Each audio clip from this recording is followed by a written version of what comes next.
ನನ್ನ ಲಿಪ್ಸಿಗೆ ಹಚ್ಚಿ ತೋರಿಸ್ತೀನಿ, ನೋಡ್ತಾ ಇರ್ಬೋದು. ನನ್ನ ಕಿಚನಲ್ಲೇ ಇರುವ ಇಂಗ್ರೀಡಿಯೆಂಟ್ಸಿಂದ ಇವತ್ತು ಬೀಟ್ರೂಟ್ ಲಿಪ್ ಬಾಮ್ ರೆಡಿ ಮಾಡಿದ್ದೇನೆ. ನೋಡ್ತಾ ಇರ್ಬೋದು ಎಷ್ಟು ಕಲರ್ಫುಲ್ ಆಗಿ ಕಾಣ್ತಾ ಉಂಟಲ್ಲ. ಕೆಮಿಕಲ್ ಎಂತ ಇಲ್ಲ ಇದರಲ್ಲಿ, ನ್ಯಾಚುರಲ್ ಆಗಿದೆ. ಬನ್ನಿ ಇದನ್ನು ಹೇಗೆ ಮಾಡಿದೆ ಅಂತ ಒಂದು ಸಲ ನೋಡ್ಕೊಂಡು ಬರುವ. ಹಲೋ ಫ್ರೆಂಡ್ಸ್, ಹೇಗಿದ್ದೀರಲ್ಲ. ಇವತ್ತು ನಾನು ಒಂದೇ ಒಂದು ಬೀಟ್ರೂಟನ್ನು ಉಪಯೋಗಿಸಿ ಒಂದು ರೆಸಿಪಿ ಎಲ್ಲ ರೆಮಿಡಿ ಮಾಡ್ತಾ ಇದ್ದೇನೆ.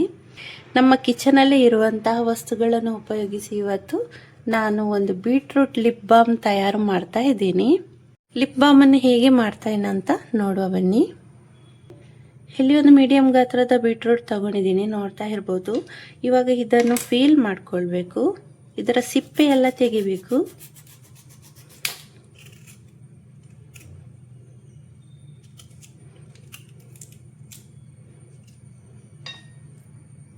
ಇದರಲ್ಲಿ ಕೆಮಿಕಲ್ ಎಲ್ಲ ಇದ್ದರೆ ಮತ್ತೆ ಲಿಪ್ಸ್ ಎಲ್ಲ ತುರಿಲಿಕ್ಕೆ ಚಾಲು ಆಗ್ತದೆ.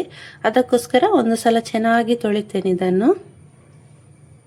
ಬೀಟ್ರೂಟನ್ನು ತುರಿದು ಕೂಡ ಇದರ ಜ್ಯೂಸ್ ತೆಗಿಬೋದು, ಇಲ್ಲಾದರೆ ಕಟ್ ಮಾಡಿ ಮಿಕ್ಸಿಗೆ ಹಾಕಿ ಕೂಡ ತೆಗಿಬೋದು. ನಾನು ಇಲ್ಲಿ ಕರೆಂಟ್ ಇಲ್ಲ, ಅದಕ್ಕೋಸ್ಕರ ನಾನು ಇದರಲ್ಲಿ ತುರಿದುಕೊಳ್ತೇನೆ.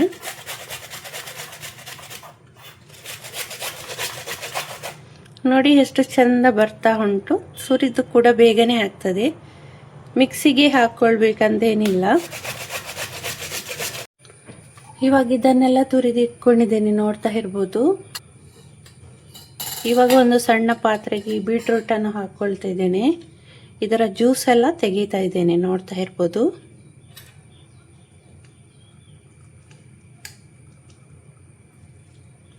ನೋಡಿ ಇಷ್ಟು ಜ್ಯೂಸ್ ಸಿಕ್ಕಿದೆ, ನೋಡ್ತಾ ಇರ್ಬೋದು. ಇಷ್ಟು ಸಾಕು ನಮಗೆ. ಇವಾಗ ಇದನ್ನು ಸ್ವಲ್ಪ ಬಿಸಿ ಮಾಡ್ತಾ ಇದ್ದೀನಿ. ಒಂದು ವಾರಕ್ಕೆ ಮಾಡೋದಾದ್ರೆ ಇದನ್ನು ಬಿಸಿ ಮಾಡ್ಬೇಕಂತ ಏನಿಲ್ಲ, ಇದರ ಹಸಿ ಜ್ಯೂಸನ್ನೇ ತೆಗಿಬಹುದು. ನೀವು ಸ್ವಲ್ಪ ಜಾಸ್ತಿ ಟೈಮ್ ಇಡೋದಾದ್ರೆ ಇದನ್ನು ಬಿಸಿ ಮಾಡ್ಕೊಳ್ಬೇಕಾಗ್ತದೆ. ಸ್ವಲ್ಪ ಬಾಯ್ಲ್ ಆಗಬೇಕಿದು. ಗ್ಯಾಸ್ ಫ್ಲೇಮನ್ನು ಸಿಮ್ಮಲ್ಲೇ ಇಟ್ಟು ಬೀಟ್ರೂಟ್ ಜ್ಯೂಸನ್ನು ಬಿಸಿ ಮಾಡ್ಕೊಳ್ತಿದ್ದೀನಿ. ನೀವು ಒಂದು ವಾರಕ್ಕೆ ಇಡೋದಾದ್ರೆ ಇದರ ಹಸಿ ಜ್ಯೂಸನ್ನೇ ತೆಗೆದು ಹಾಕ್ಬೋದು. ಆದರೆ ಸ್ವಲ್ಪ ಟೈಮ್ ಇಡೋದು ಅಂತ ಆದರೆ ಸ್ವಲ್ಪ ಬಿಸಿ ಮಾಡ್ಕೊಳ್ಳಿ, ಇಲ್ಲಾದರೆ ಅದು ಹಸಿ ಹಸಿ ಸ್ಮೆಲ್ ಬರ್ತದೆ ಬೀಟ್ರೂಟದ್ದು. ಈ ರೀತಿ ಒಂದು ಬಾಯ್ಲ್ ಕೊಟ್ಟರೆ ಸಾಕು. ನೋಡಿ, ಜಾಸ್ತಿ ಕುದಿಸ್ಲಿಕ್ಕೆ ಇಲ್ಲ, ಜಾಸ್ತಿ ಕುದಿಸಿದರೆ ಅದರ ಜ್ಯೂಸ್ ಎಲ್ಲ ಡ್ರೈ ಆಗ್ತದೆ. ಇಷ್ಟು ಸಾಕು, ಒಂದೇ ಕುದಿ ಬಂದರೆ ಸಾಕು. ಓಕೆ, ಇವಾಗ ಇದು ರೆಡಿ ಆಯಿತು. ಗ್ಯಾಸ್ ಫ್ಲೇಮ್ ಆಫ್ ಮಾಡ್ತಿದ್ದೀನಿ. ಇದೊಂದು 5 ನಿಮಿಷ ಹೀಗೇನೆ ತಣ್ಣಗಾಗಲಿ. ನಂತರ ಏನೆಲ್ಲ ಪ್ರೊಸೀಜರ್ ಉಂಟು ಬೀಟ್ರೂಟ್ ಲಿಪ್ ಬಾಮ್ ಮಾಡಲಿಕ್ಕೆ ಅದನ್ನು ರೆಡಿ ಮಾಡ್ಕೊಳ್ಳುವ. ಈ ರೀತಿ ಒಂದು ಸಣ್ಣ ಬೌಲ್ ತಗೊಳ್ಳಿ. ಇದಕ್ಕೆ 3 ಟೀ ಸ್ಪೂನ್ ಆಗುವಷ್ಟು ಬೀಟ್ರೂಟ್ ಜ್ಯೂಸ್ ಹಾಕ್ಕೊಳ್ತಿದ್ದೀನಿ. ಇಲ್ಲಿ ವ್ಯಾಸ್ಲಿನ್ ಸ್ಕಿನ್ ಪ್ರೊಟೆಕ್ಷನ್ ಜೆಲ್ಲಿ ತಗೊಂಡಿದ್ದೀನಿ, ನೋಡ್ತಾ ಇರ್ಬೋದು. ಇದರಲ್ಲಿ 1 ಸ್ಪೂನ್ ಆಗುವಷ್ಟು ವ್ಯಾಸ್ಲಿನ್ ಜೆಲ್ಲಿ ತಗೊಳ್ತಿದ್ದೀನಿ. ಹಾಗೆಯೇ ಇಲ್ಲಿ ವಿಟಮಿನ್ ಇ ಕ್ಯಾಪ್ಸಲದ್ದು 2 ಕ್ಯಾಪ್ಸಲ್ ತಗೊಳ್ತೀನಿ.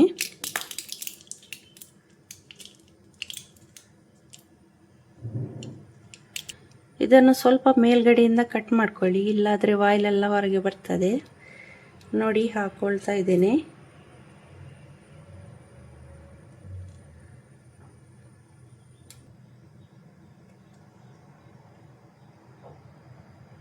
ಮೊದಲು ಇಲ್ಲಿ ನಾವು ಬೀಟ್ರೂಟ್ ಜ್ಯೂಸನ್ನು ಡೈರೆಕ್ಟಾಗಿ ಬಾಯ್ಲ್ ಮಾಡ್ಕೊಂಡಿದ್ದೇವೆ. ಇವಾಗ ವ್ಯಾಸ್ಲಿನ್ ಮತ್ತು ವಿಟಮಿನ್ ಇ ಕ್ಯಾಪ್ಸಲ್ ಬೀಟ್ರೂಟನ್ನು ವಾಪಸ್ ಪುನಃ ಡಬಲ್ ಬಾಯ್ಲರ್ ಮೆಥಡಲ್ಲಿ ಈ ರೀತಿಯಲ್ಲಿ ಮಿಕ್ಸ್ ಮಾಡ್ಕೊಳ್ಬೇಕು, ಇಲ್ಲಾದರೆ ಡೈರೆಕ್ಟಾಗಿ ಅದು ಮಿಕ್ಸ್ ಆಗೋದಿಲ್ಲ. ಓಕೆ, ಇವಾಗ ವ್ಯಾಸ್ಲಿನ್ ಎಲ್ಲ ಕರಗಿತು, ನೋಡ್ತಾ ಇರ್ಬೋದು. ಈ ರೀತಿ ಮಾಡೋದ್ರಿಂದ ಮಾತ್ರ ವ್ಯಾಸ್ಲಿನ್ ಕರಗ್ತದೆ, ಇಲ್ಲಾದರೆ ಕರಗೋದಿಲ್ಲ. ನೋಡ್ತಾ ಇರ್ಬೋದು, ಇವಾಗ ಚೆನ್ನಾಗಿ ಕರಗಿದೆ. ಈ ರೀತಿ ಒಂದು ಸಣ್ಣ ಡಬ್ಬಿ ಇದ್ರೆ ಉಂಟಲ್ಲ, ಇದರ ಒಳಗೆ ಹಾಕಿ ಇದನ್ನು ಫ್ರೀಝರಲ್ಲಿ ಇಡಬೇಕು. ನೋಡ್ತಾ ಇರ್ಬೋದು ಎಷ್ಟು ಕಲರ್ಫುಲ್ ಆಗಿದೆ ಅಲ್ವಾ. ಇವಾಗ ಇದು ಸ್ವಲ್ಪ ನೀರು ಆಗಿದೆ, ನಾವು ಫ್ರೀಜರಲ್ಲಿ ಇಟ್ಟರೆ ಗಟ್ಟಿ ಆಗ್ತದೆ. ಇದನ್ನು 10 ನಿಮಿಷ ಆಗುವಷ್ಟು ಫ್ರೀಝರಲ್ಲಿ ಇಡ್ತೀನಿ. 10 ನಿಮಿಷ ಆದಮೇಲೆ ನಿಮಗೆ ತೋರಿಸ್ತೀನಿ. ಓಕೆ, ಲಿಡ್ ಕ್ಲೋಸ್ ಮಾಡ್ತೀನಿ. ಇವಾಗ ನಮ್ಮ ಲಿಪ್ ಬಾಮ್ ರೆಡಿಯಾಗಿದೆ, ನೋಡ್ತಾ ಇರ್ಬೋದು. ಎಷ್ಟು ಚಂದ ಕಲರ್ ಬಂದಿದೆ ನೋಡಿ. ಇದನ್ನು ಸ್ವಲ್ಪ ನನ್ನ ಕೈಗೆ ಹಚ್ತೇನೆ ನೋಡಿ. ಮರೂನ್ ಕಲರಲ್ಲಿ ಬಂದಿದೆ. ಇದು ನನ್ನ ಲಿಪ್ಸ್ಗೆ ತುಂಬ ಚೆನ್ನಾಗಿ ಸೂಟ್ ಆಗ್ತದೆ. ನನಗೆ ಈ ಕಲರ್ ಅಂದರೆ ತುಂಬಾ ಇಷ್ಟ. ನೀವು ಕೂಡ ನಿಮ್ಮ ಮನೆಯಲ್ಲಿ ಇದನ್ನು ಟ್ರೈ ಮಾಡಿ ನೋಡಿ.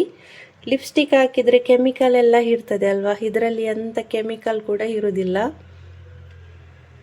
ಈ ನನ್ನ home made lip balm remedy ನಿಮಗೆ ಇಷ್ಟವಾದಲ್ಲಿ ಲೈಕ್ ಶೇರ್ ಮಾಡೋದನ್ನು ಖಂಡಿತ ಮರಿಬೇಡಿ. ಮತ್ತು ನನ್ನ ಚಾನಲ್ಗೆ ಸಬ್ಸ್ಕ್ರೈಬ್ ಕೂಡ ಆಗಿ. ಮುಂದಿನ ಹೊಸ ವಿಡಿಯೋದೊಂದಿಗೆ ಭೇಟಿ ಆಗ್ತೇನೆ. ಅಲ್ಲಿ ತನಕ ಬಾಯ್.